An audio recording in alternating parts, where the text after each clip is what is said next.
solo, porque cuando uno piensa en qué barrera enfrentan las personas, piensa en la física. Tengo rampa, no tengo rampa, tengo baño accesible. Pero lo que son las barreras estructurales y las barreras actitudinales son igual de imposibilitadoras que las físicas. Bienvenidos y bienvenidas a este nuevo episodio de Involucrate Podcast, el primero en este 2024. En Involucrate Podcast siempre estamos hablando sobre diferentes causas sociales y ambientales. Hoy nos venimos a la Fundación Benzadum Laurel. Es una fundación que trabaja en la inclusión social y laboral de personas en situación de discapacidad. Y estaremos conversando con Fernanda Berrueta, que es la coordinadora del área técnica de la fundación.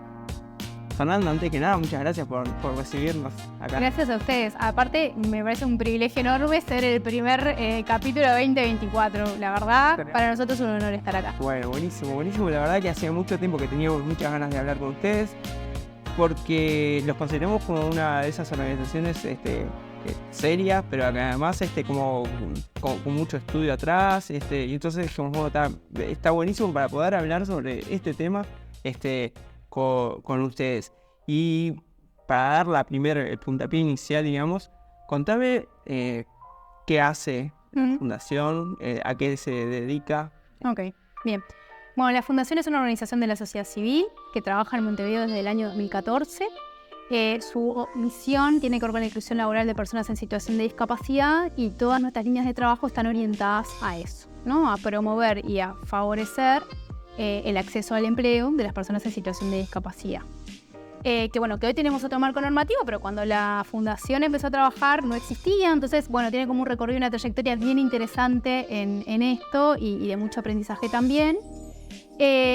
Trabajamos principalmente en Montevideo y el área metropolitana, ¿tá? Después hacemos acciones puntuales en el interior, pero no es nuestro alcance, porque somos un equipo bastante chico, entonces estamos concentrados acá y tenemos distintas líneas de trabajo. Por un lado tenemos el programa Capacidad Inclusiva, que ahí lo que hacemos es conectar oferta-demanda, ¿tá? Las empresas se acercan a la fundación con vacantes laborales y nosotras, a través de información en nuestra base de datos y convocatorias llamados exclusivos, lo que hacemos es ofertar ese puesto laboral y hacer un proceso de preselección de candidatos-candidatas, ¿tá? Que luego la empresa, será quien resuelve la contratación y ahí nosotros acompañamos, generamos algunas acciones para esta inclusión laboral.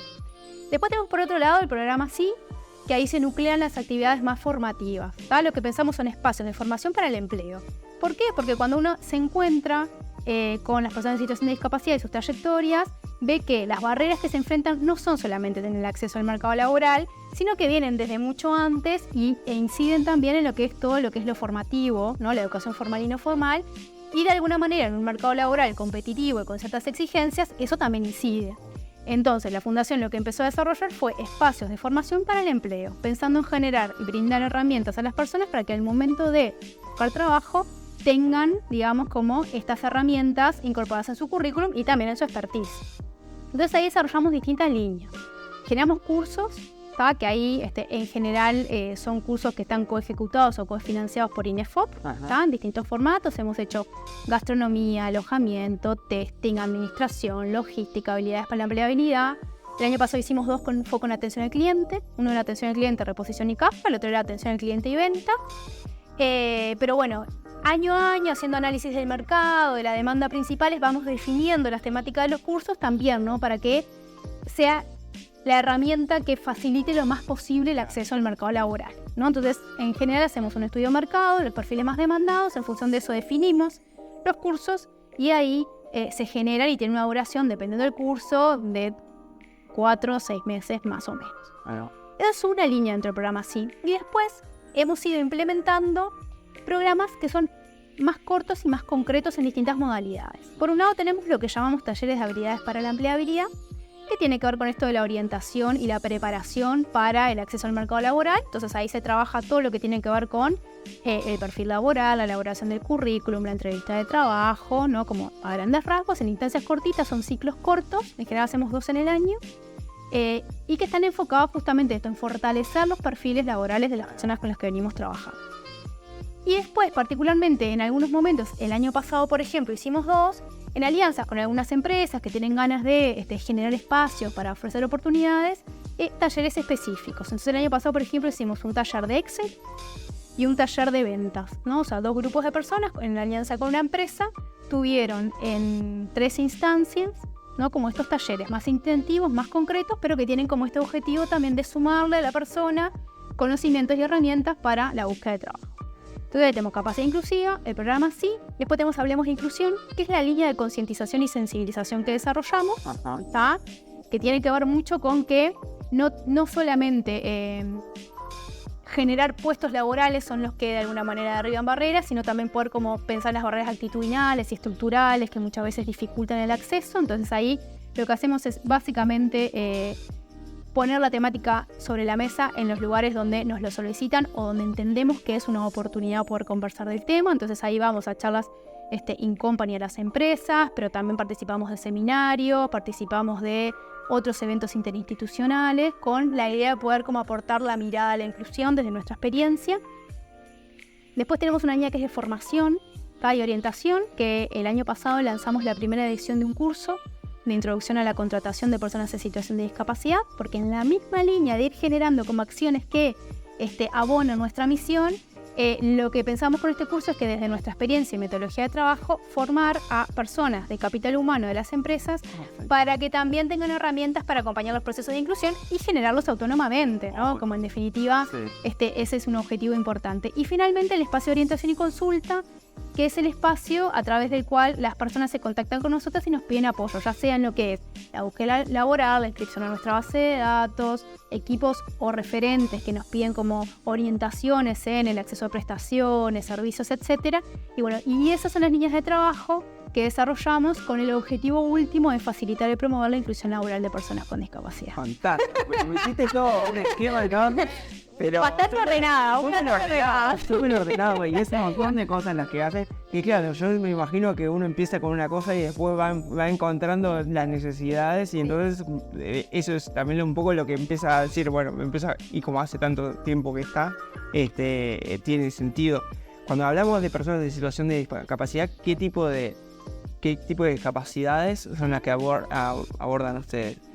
Bueno, la Fundación trabaja con la diversidad de situaciones de discapacidad. Entonces ahí me estoy refiriendo a personas en situación de discapacidad física, ¿no? Que puede ser motriz u orgánica, situaciones de discapacidad psicosocial, ¿no? Que también ahí tenemos como una diversidad de situaciones. Ahí podemos encontrar condición del espectro autista, pero también personas con esquizofrenia o con depresión profunda. También podemos pensar trabajamos con discapacidad intelectual y también ahí con personas con distintas situaciones. Y discapacidad sensoriales, que ahí pueden ser personas con discapacidad auditiva y discapacidad visual, que también en sí misma tienen como distintas situaciones, ¿no? Están las personas con baja visión, las personas que son ciegas, las personas con hipoacusia, las personas que son sordas, que eso implica, digamos, como distintas necesidades, también el enfrentamiento a distintas barreras y, bueno, la necesidad también de ciertos ajustes más específicos, ¿no? Pero bueno, en principio la Fundación trabaja como con la diversidad de las situaciones de discapacidad. ¿Y ahí cómo hacen cuando generan talleres y ese tipo de cosas? ¿Cómo los dividen por según o va todo inclusivo? Claro. Bueno, es inclusivo. La idea última es que el aula, ¿no? En el caso de los cursos, se convierta en un espacio diverso. Entonces, lo que nosotros hacemos son procesos de selección en función de ciertos criterios que sí son necesarios para tener el curso, como quien se va a anotar a la universidad y requiere como ciertos pasos previos. Bueno, algunos requisitos pueden tener los cursos, pero no es la discapacidad la que define, digamos, el acceso o no a ese curso, ¿no? Puede tener que ver con el nivel educativo, puede tener que ver con otros manejos necesarios, pero no es la situación de discapacidad. Lo que nosotros siempre evaluamos no son las trayectorias de las personas, las necesidades y los posibles ajustes. Los ajustes razonables es una herramienta que surge de la Convención Internacional de las Personas con Discapacidad, que tiene que ver con generar condiciones que igualen, ¿no? Estas desigualdades que surgen, ¿no? De un mundo que está pensado para un estereotipo normativo que no es el de las personas en situación de discapacidad, ¿tá? Entonces, bueno, nosotros lo que hacemos es ahí, pensando ajustes razonables, es pensar de qué manera en el aula cada persona, según su singularidad, ¿no? Puede transitarla, puede comprender de forma igualitaria. ¿Qué significa esto? Significa que, por ejemplo, nosotros conformamos un grupo, ¿no? Evaluamos a las personas, los perfiles, hacemos entrevistas, ¿no? Chequeamos con las personas, entonces sabemos, por ejemplo, si hay una persona sorda, sabemos que vamos a tener que coordinar un intérprete de lengua del signo. Pero no solo, también sabemos que tenemos que generar otras formas de comunicación. Si hay un grupo de WhatsApp, el grupo de WhatsApp se maneja con un lenguaje escrito, ¿no?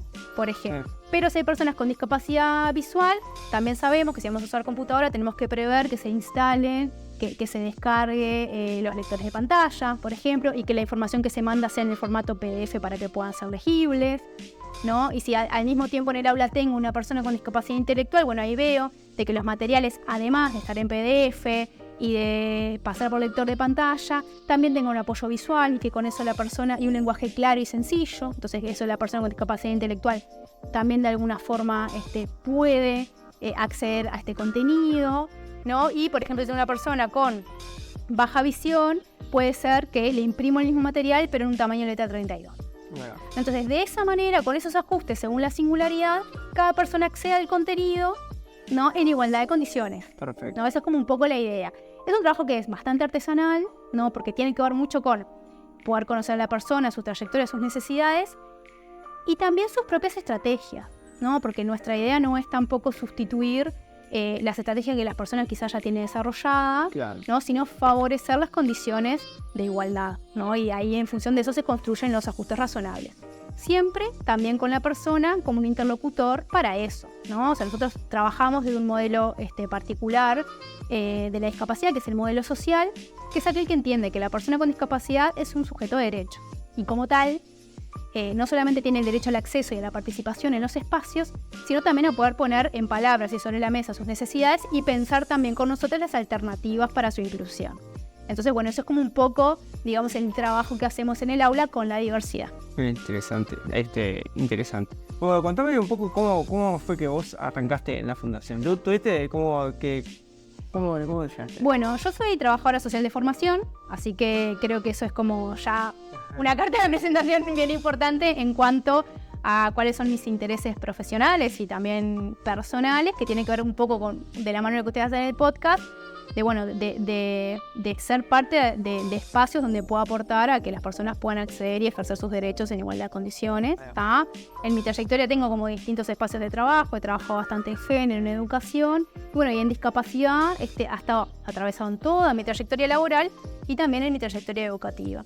Acá a la Fundación llego por una vacante laboral, o sea, en realidad no tenía como un vínculo previo. Pero bueno, consigue el interés de esto, de seguir aportando desde mi trayectoria, desde mi profesión, ¿no? A la generación de oportunidades y trabajar para que tengamos un mundo que sea más justo, más equitativo, más igualitario, ¿no? Como de alguna manera aportar el granito de arena para transformarnos y tener como otras maneras de vincularnos y de construir comunidad. Sí. ¿No? Esa es como un poco también, si lo pienso, el por qué elegí esta carrera y por qué hago lo que hago. Claro. ¿No? Y bueno, y así estoy acá, que hace un tiempo bastante corto, pero ha sido como un tiempo también bastante intenso, porque bueno, la fundación tiene un acumulado bien importante, también viene como aumentando mucho la demanda que tenemos de nuestro trabajo, ya sea de las personas y de las empresas. Eso es bueno. Sí, es bueno. O sea, en un mundo ideal, en algún momento, nuestro rol no tendría que existir porque sería todo tan inclusivo, claro, que orgánicamente las cosas sucederían. Entonces, que haya una mayor demanda significa varias cosas. Por un lado, que las personas empiezan a conocer más su derecho y pueden proyectarse, ¿no? Más allá de este lugar que históricamente se le asigna a las personas con discapacidad, que es como más este lugar infantilizador, imposibilitador, que las personas pueden proyectarse, las personas y su entorno, en un proyecto de vida, claro, ¿no? Que incluye que quiero estudiar, que quiero trabajar, que me gustaría independizarme, vivir sola, ¿no? Esas cuestiones son las que aparecen muchas veces en el deseo del acceso al trabajo.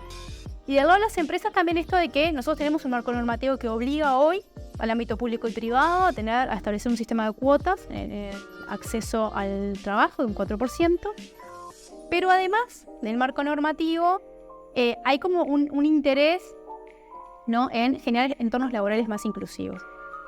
Y eso de alguna manera es muy enriquecedor para los entornos de trabajo, porque generamos entornos de trabajo más diversos, ¿no? Y eso suma.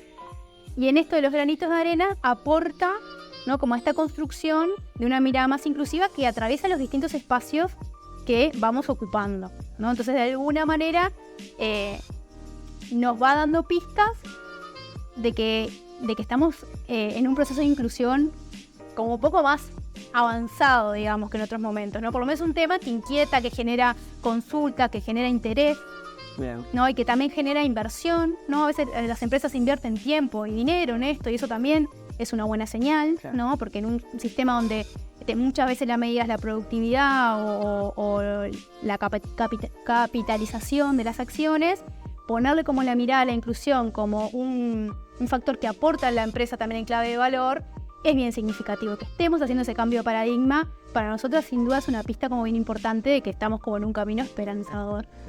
Buenísimo. Y ahí vos, no sé si tenés algún número en la cabeza, pero más o menos se tiene como un conocimiento de cuántas son las personas en situación de discapacidad, a grosso modo, en Uruguay. Bueno, más o menos. De hecho, ahora estamos esperando en la depuración del censo último, pero sí sabíamos que era más o menos el 15,9% de la población, 15. más de 500.000 personas, ¿no? No tan exhaustivo como el detalle, pero sí que es un número significativo, ¿no? Si lo pensamos en la proporción poblacional, hay un número importante de personas que una se pregunta, bueno, pero estas personas, ¿en qué espacios estudian? ¿Cuáles son sus espacios de ocio? ¿Cuáles son sus espacios de acceso a la cultura? ¿Cuáles son sus entornos laborales? Porque, bueno, hay un porcentaje significativo de personas que existen. Y, bueno, la pregunta es qué estamos haciendo y qué espacios estamos generando para estas personas, ¿no? En general, históricamente, la discapacidad ha estado como muy excluida o relegada como estos espacios más de contención. Pero bueno, es un número significativo y la pregunta es, nosotros en nuestra trayectoria, cuando conversamos con las personas en los espacios, nos encontramos en que la mayoría de las personas no tiene experiencia de compartir espacios con personas en situación de discapacidad. Y eso es también una pista interesante a nivel de política pública, ¿no? Bueno, ¿pero dónde están estas personas? ¿No? ¿Cuáles son los entornos educativos en lo que transitan? Sí, ¿No? Y que bueno, que hay un que hacer ahí y que nuestro diferencial tiene que ver con incidir en esa brecha de que, bueno, tenemos que generar espacio para que estas personas se puedan desarrollar, ¿no? Primero porque eso, tenemos una convención internacional que Uruguay ratifica y toma en su marco normativo, que habla de las personas como sujeto de derecho, que habla de las personas de su derecho en la participación, su derecho al ejercicio y garantía de estos derechos en todos los ámbitos de la vida, la salud, el ocio, la educación, el trabajo. Entonces, bueno, que sigan siendo invisibles, ¿no? Nos habla de que, bueno, de que seguimos teniendo trabajo que hacer. Hay avances, un montón, Sí.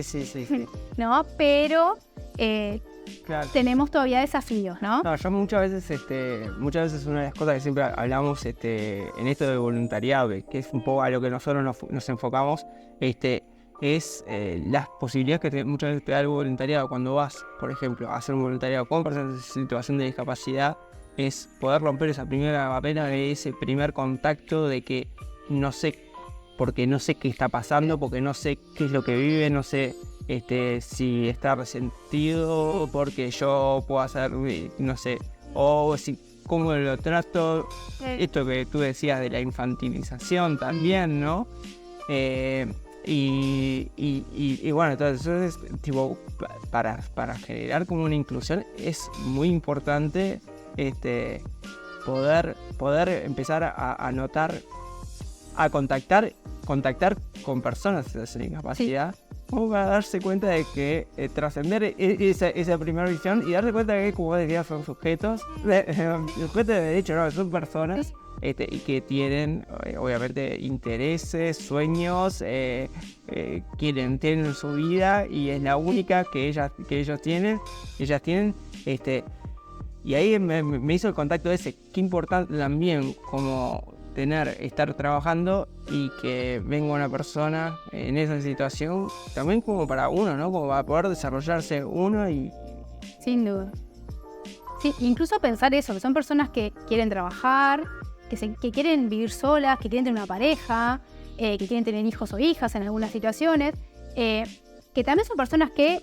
Yo hoy, por ejemplo, estaba haciendo un seguimiento con una persona que está trabajando en una empresa y nada, o sea, el tipo, como muchos de nosotros, va a trabajar, pero también va una vez a la semana a jugar al fútbol, 2 veces al mes va a la terapia, los fines de semana se va afuera a la playa, una vez al mes tiene una junta con amigos, ¿no? Como poder también pensar esas otras dimensiones de la persona que es una persona que muchas veces tiene una vida, ¿no?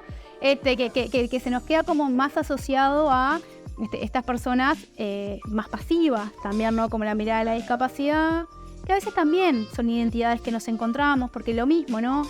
Los entornos familiares, educativos, también están permeados por estos paradigmas de la discapacidad más inhabilitadores. También es cierto que faltan todavía espacios para que las personas puedan transitar y desarrollarse de otra manera. Pero bueno, sí es importante, dentro de las barreras que uno se encuentra, trabajar no solo, porque cuando uno piensa en qué barrera enfrentan las personas, piensa en la física. Tengo rampa, no tengo rampa, tengo baño accesible.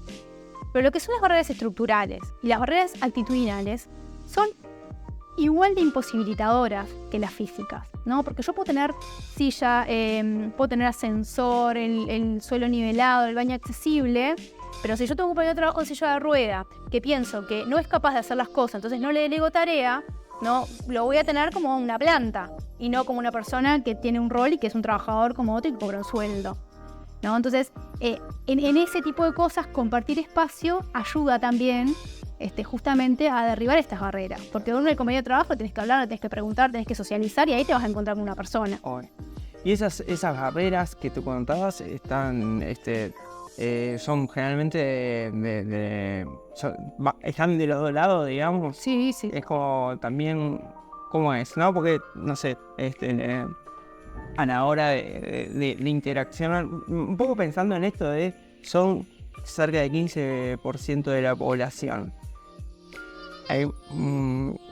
Deberíamos todos tener trato bastante diario con este tipo de personas. Muchos lo tienen, otros no, otros están totalmente ajenos. Sí.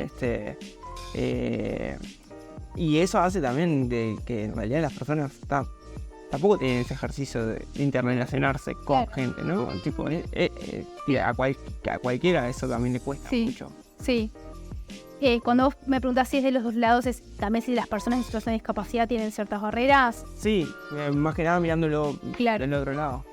Mira, la definición de discapacidad que nosotros adherimos, que es esta del modelo social de discapacidad, habla que la discapacidad no tiene que ver con el déficit de la persona, sino que la discapacidad se produce en la interacción entre el déficit de la persona y el entorno, las barreras que se encuentran en el entorno, ¿no? En esto de que yo quiero trabajar, pero necesito ciertos ajustes y los espacios de trabajo no están pensados para eso, ¿no? Entonces, eso es lo que produce la discapacidad.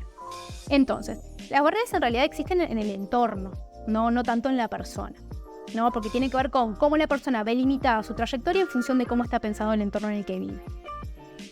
Si es real que, como todos nosotros construimos la identidad un poco también de lo que vamos aprendiendo y recibiendo del mundo exterior, si es real que podemos encontrar personas que adhieran en su identidad a yo no puedo hacer esto, o yo no puedo solo, porque esto, ¿no? Los procesos identitarios se construyen de la misma manera que se construyen en todos los seres humanos. Pero si yo te tengo que decir si las barreras son bidireccionales, te diría que no, porque quienes están en condiciones de desigualdad y de limitación son las personas en situación de discapacidad, ¿no? Y que en todo caso lo que hacen es actuar los mensajes que reciben del entorno y de la cultura, ¿no? Entonces que de alguna manera reafirman estas miradas más infantilizadoras, más medicalizadas de lo que es la discapacidad.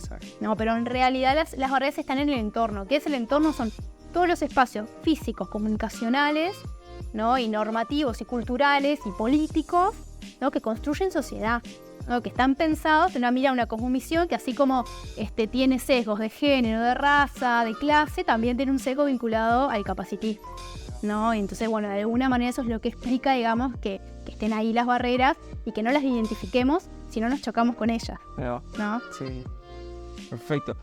Hoy estábamos hablando antes, cuántas personas acuden a la fundación, más o menos durante un año. ¿Cuántas? ¿Podés ya tener un número ahí medio...? Bueno, es como muy relativo, pero te diría que depende mucho, pero nosotros tenemos una base de datos de más de 1.000 personas que en algún momento se han contactado con la fundación con interés de trabajar. En el espacio de orientación y consulta hemos atendido a más de 500 personas seguro en estos años. Hemos hecho más de 250 inclusiones a lo largo de estos años. Hemos generado, solo el año pasado generamos instancias de sensibilización que llegaron a más de 800 personas. Entonces, los números van fluctuando, pero son significativos, Claro, sí. ¿no? El año pasado tuvimos cursos también que alcanzaron a más de 100 personas, porque tuvimos distintos cursos. Entonces, bueno, es eso, ¿no? Es como un número que va como que es fluctuante, pero que viene en crecimiento, ¿no? Como en los últimos años. Y ahí, entre todos esos casos, ¿tenés como, nos podés contar como alguna experiencia puntual, alguna experiencia de esas positivas o...? Bueno, en realidad, mira, el año pasado hicimos alrededor de 27 inclusiones, ¿tá? Que eso es lo que nosotros llamamos inclusión. El proceso de inclusión implica que la persona es seleccionada por la empresa y que pasa el periodo de prueba. Ahí nosotros contabilizamos la inclusión, ¿tá? Nuestra metodología de trabajo se llama metodología de empleo con apoyo, que de alguna forma vuelve a lo mismo, ¿no? Es como un dispositivo que lo que nos permite es generar condiciones de igualdad para que la persona acceda y pueda sostener el espacio de trabajo. Entonces, la empresa contrata a la persona, nosotras generamos espacios de sensibilización con los equipos antes del ingreso, y el periodo de prueba tenemos un espacio de acompañamiento a la empresa y a la persona, que lo que busca justamente es eso, ir detectando necesidades, ajustes y acompañando este proceso orientado a que la persona pueda ser contratada de forma permanente. El año pasado tuvimos como distintas experiencias, pero bueno, por ejemplo, tuvimos varias experiencias de personas sordas trabajando en el ámbito logístico, ¿no? Que a veces una de las barreras que nos encontramos es que nos dicen, no, en el área en que yo trabajo es imposible que una persona sorda en un depósito trabaje. Claro. Bueno, no es imposible, pasa. Y ahí en realidad se hizo como un trabajo con varias empresas en todo lo que es el diseño de los ajustes, los diseños de procedimiento, en la comunicación, porque ahí la barrera como más grande o más visible es la de la comunicación. Entonces, bueno, ahí se trabajó bastante con un intérprete de lengua de señas en la inducción. Después se generaron como otras formas de comunicación, sobre todo escrita, con apoyo visual. En muchas situaciones se generaron también intervenciones en el espacio en clave también de seguridad, por ejemplo, que las alarmas, además de ser sonoras, sean lumínicas, que haya señalización de los espacios. Y bueno, y en ese sentido tuvimos como muy buenas experiencias, equipos que recibieron muy bien y generaron también como procesos de inclusión como muy interesantes. Muchas veces las empresas también como entusiasmadas generaron, por ejemplo, a disposición de sus trabajadores herramientas para el aprendizaje de la lengua de señas, para tener como mínimas herramientas de comunicación con la compañera que estaba ingresando. Y estoy pensando en todas las dimensiones, también de pensar, por ejemplo, cómo adaptaron la fiesta a fin de año, ¿no? O sea, se pensó al momento de, no solamente el entorno laboral, porque pensemos que el trabajo no es solamente el intercambio de mi fuerza de trabajo por mi salario, ¿no? También es un espacio de socialización donde yo me hago compañeros, donde tengo salidas, donde hay fiesta de fin de año. Entonces, bueno, también la fiesta de fin de año pensaba como en clave de inclusión y, bueno, ¿cómo hacemos que esta trabajadora sorda asista y ahí evaluar, ¿no? Bueno, con el intérprete de lengua de señas o no, de lo que tenemos pensado en el espectáculo, cómo lo hacemos. Eso se dieron como varios procesos en esa línea y estuvieron buenos. Y bueno, y al lado de las personas, como poder ver también cómo son posibilitadores de crecimiento, ¿no? Personal y profesional. En muchos casos, el año pasado trabajamos bastante con este deseo de la autonomía y la independencia, ¿no? Las personas quieren tener sus espacios de independencia, quieren tener su independencia económica, ¿no? Entonces, bueno, como poder también acompañar estos procesos de cómo organizo mi vida cotidiana, cómo organizo mi economía, a dónde me puedo mudar y de qué manera. Eso también como acompañamos varios procesos. Ustedes hacen, bueno, obviamente están justo en el momento bisagra, pero después, yo me imagino que después de 6 meses, 7 meses o un año, no sé si siguen ustedes en contacto ahí. ¿Cómo notas como alguna diferencia, un cambio en las personas? Bueno, nuestro trabajo termina, digamos, como formalmente a los 3 meses, pero en general siempre tenemos vínculos con las personas, porque bueno, además se generan como referencias muy estrechas y la fundación es una organización de referencia en la temática, entonces tenemos, y bueno, y sí, podemos ver los cambios porque, repito, ¿no? O sea, lo que uno puede ver es cómo el trabajo se convierte en un mediador y en un facilitador de otros procesos, ¿no?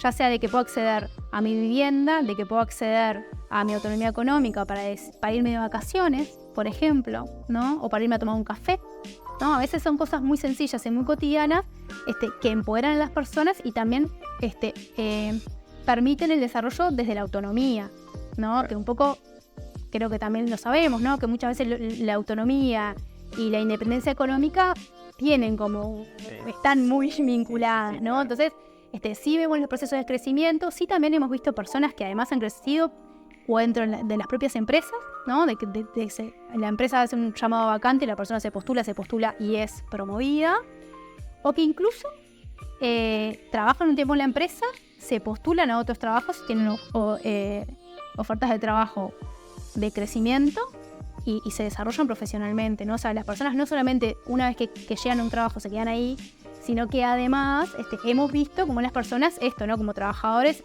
también incorporan esto en su identidad, ¿no? De persona trabajadora y de persona con derecho a elegir el empleo en el que estoy. Entonces, bueno, también hemos visto personas que empezaron trabajando en una empresa y una vez que adquirieron la experiencia y la seguridad, promovieron a otra y bueno, y están como en búsqueda de crecimiento. O sea, eso sucede.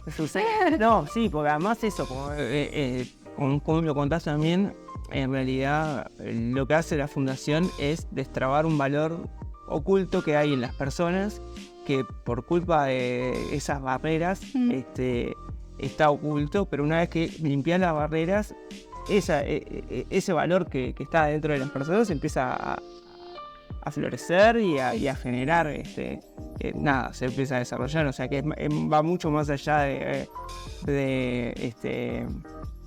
va mucho más allá de permitir que todo el mundo tenga las oportunidades de trabajar, sino realmente generar, destrabar ese valor. Sí, la fundación es un medio para, ¿no? En realidad nosotras lo que hacemos es ser facilitadores de procesos, ¿no? Y también, bueno, de oportunidades. No es suficiente, ¿no? Yo sí creo que es importante como destacar de que las personas todavía encuentran como las limitaciones en el ejercicio de muchos otros derechos, ¿no? Y que todavía tenemos como desde la política pública sobre todo mucho desafío, ¿no? En relación a eso, porque la dimensión laboral no es una dimensión aislada de la vida, ¿no? Entonces, bueno, ¿no? Si para mí acceder a un medio de transporte que me permite llegar al trabajo es una barrera, ¿no? Yo solo desde lo laboral no puedo si no hay también un desarrollo serio de todo lo que es la accesibilidad en el transporte, por ejemplo, ¿no? Entonces, sí es real que lo que nosotros confirmamos es que las personas, cuando se generan las condiciones para su desarrollo, tienen capacidades y potencialidades para hacer, ¿no? Que necesitamos generar más de eso y que trasciende lo laboral, sí, y creo que es un desafío que tenemos como sociedad, como país y como Estado, sin dudas, y que me parece importante recalcarlo como para también como darle como esta dimensión de realidad, porque las personas se enfrentan realmente a muchas barreras, ¿no? Entonces, como importante como ponerlo ahí como también en la balanza de que todavía nos queda un camino por recorrer y algunas cosas por hacer, pero que sin duda, si las condiciones están dadas, las personas tienen todas las capacidades para desarrollarse. Excelente.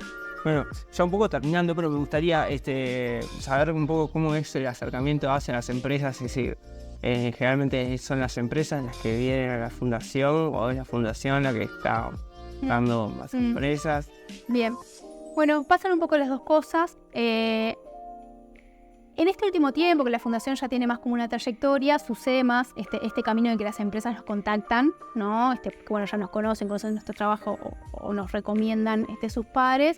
Pero también participamos e intentamos estar en los espacios empresariales, ya sea brindando charlas, ya sea pudiendo saber también cuáles son las inquietudes o los intereses, para también generar sinergias y articulaciones, que a veces devienen en contrataciones, a veces en otras alianzas, en esto que te contaba, por ejemplo, los talleres de ventas y Excel, ¿no? Que bueno, que las otras igual suman. Eso, bueno, se dan de las dos maneras, ¿no? Lo que sucede, cómo funciona el proceso, nosotros a la empresa en realidad, la empresa viene con su vacante laboral o con sus inquietudes, porque a veces su inquietud también tiene que ver con empezar, capaz que dice, no, yo quiero empezar por generar espacios de conversación. Dale, hacemos espacio de conversación. Y después vemos qué posibilidades de inclusión hay, ¿no? Entonces ahí generamos como con la empresa a medida, según sus necesidades, como las instancias de conversación para que la temática se instale, por ejemplo. A veces tiene que ver con el asesoramiento a acciones que ya están realizando. No, mirá, nosotros venimos trabajando en esto, nos gustaría tener su perspectiva, trabajamos también ahí. Y bueno, y si no con la empresa viene con su perfil, ¿no? Bueno, mira, yo quiero contratar a un auxiliar administrativo. Y tiene este requisito, entonces nosotros lo que hacemos con eso es, bueno, nuestro proceso de trabajo es, hacemos la preselección, que eso tiene que ver con la entrevista a candidatos, a través de nuestra base de datos, a través de la postulación, la preparación de los candidatos, el pasaje de esto a la empresa y una vez que la empresa selecciona, hacer la sensibilización y el acompañamiento. También hacemos visitas de accesibilidad a los entornos de trabajo, porque también eso es un dato importante, ¿no? Nuestra ley lo que dice es que la persona tiene derecho a acceder al puesto de trabajo que desee, digamos, como en el mercado abierto, en función de su idoneidad y la accesibilidad, ¿no? Y las vacantes que haya. Entonces, bueno, nosotros lo que evaluamos también es la accesibilidad, también lo que es el perfil del cargo. Evaluamos dentro del cargo aquellos requisitos que son flexibilizables, porque viste que a veces lo que sucede en el marco laboral, por ejemplo, se pone de moda que todos tenemos que saber inglés, ¿no? Entonces, para ingresar a esta empresa, todas las personas saben inglés. Nosotros preguntamos, ¿no? Porque venimos con personas que enfrentan muchas barreras y además ahora el requisito es inglés. Entonces, bueno, este es un requisito que para la tarea es 100% imprescindible. No, bueno, será un requisito que podemos flexibilizar, o sea, hacemos como todo ese ejercicio con la empresa para evaluar, ¿no? Como y pensar más en amplificar oportunidades. Y bueno, después hacemos como el proceso de acompañamiento, ¿no? Pero bueno, las empresas se acercan a nosotros y según por dónde vengan sus inquietudes, sus necesidades, también como ajustamos o pensamos un plan de trabajo que va siempre en medio en estas líneas, ¿no? Que son las que nosotros hacemos, el asesoramiento, la formación, la sensibilización, la inclusión laboral. Bueno, para terminar, ahora sí, ya porque aparte yo hablo poco. Así es fácil. Che, un mensaje capaz, un poco mirando la perspectiva esta de lo laboral con personas en situación de discapacidad. Si hubiese algún cambio, tuviese la manita mágica clásica, ¿no? De hacer, bueno, te voy a hacer un cambio y se hace para ti. ¿Qué es lo que realmente está faltando? ¿Qué es algo que estaría bueno el siguiente paso en esto de que se va mejorando? ¿Cuál es el siguiente paso que hay que dar? Si pienso estrictamente en lo laboral, creo que seguir trabajando en las barreras, sobre todo en las estructurales y en las actitudinales. Las estructurales no son necesariamente las barreras físicas, sino que son aquellas que hablan de el cómo hacemos las cosas, los procedimientos, los mecanismos, los marcos normativos, tiene más que ver con eso. Porque bueno, hoy por hoy en accesibilidad tenemos un montón de normativas que van haciendo que los edificios se vayan ajustando cada vez más a las condiciones mínimas de accesibilidad universal. Entonces, ok. Pero hay un componente muy importante que tiene que ver con de cómo yo miro al otro, ¿no? Y de qué manera pienso que el otro puede aportar en el espacio de trabajo o en la sociedad, ¿no? Que es fundamental. Porque nosotros, de hecho, marcos normativos en clave de derecho tenemos. Claro. Que hablan de todas las dimensiones, ¿no? Entonces, bueno, tenemos que seguir trabajando con la política pública, pero también y sobre todo con el cambio cultural. Entonces, si a mí me preguntas, bueno, yo a la varita le doy el cambio cultural. Cambio cultural. Y bueno, a ver, ¿qué es lo que hay que cambiar en la cultura? Me encanta. ¿no? Y ahí es esta mirada, ¿no? Poder mirar al otro de su potencial, de su capacidad, poder mirar al otro con su experiencia de vida, con su trayectoria, como una persona que tiene cosas para aportar, ¿no? Con poder también darnos el tiempo de poder aprender qué cosas puede sumarle a la empresa o al espacio de trabajo, poder mirarlo eso, ¿no? Como un capital humano también, ¿no? Que en realidad capaz que tiene cosas para contarme de herramientas o dispositivos más virtuales, ¿no? Como poder mirar al otro como un par, ¿no? En clave de diversidad, ¿no? Sí. En su singularidad y con clave de diversidad, ¿no? Y desde ese lugar construir un entorno laboral. Así como estamos mirando otras diversidades, bueno, poder también como mirar desde ese lugar la discapacidad, ¿no? Y no pensarla en clave de esto va a ser un gasto enorme y me va a insumir mucho tiempo, ¿no? Como poder habilitarnos a transitar la experiencia, ¿no? Porque bueno, para nosotros una experiencia, para la persona es el acceso y el ejercicio de un derecho. No, que no es menor. ¿No? Exactamente. Exactamente. No hay que... Exacto. Es potencial, tipo, es realmente cuando a veces vos podés generar ese tipo de accesibilidad para que alguien desarrolle su vida, que es lo más preciado, ¿no? Eso no hay cómo medirlo, económicamente no hay cómo medirlo. Bueno, muchísimas gracias, Fernanda, por todo lo que nos estuviste contando, la verdad. nos deja como esa sensación de que hay mucho para hacer. A todas las empresas primero, que obviamente que estén, que estén en este camino, o que estén inspirando, la fundación en Instagram es Fundación BL.org. Ahí va. Sí. Y tiene una web también que Sí. está súper bien explicada, todo, pero bueno, contactan, y bueno, y para aquellas personas en situación de discapacidad, obviamente también se pueden contactar. Sí, claro. Y acá siempre les van a dar una mano. Bueno, muchísimas gracias y a ustedes nos estamos viendo en el próximo episodio. Chao. Chau.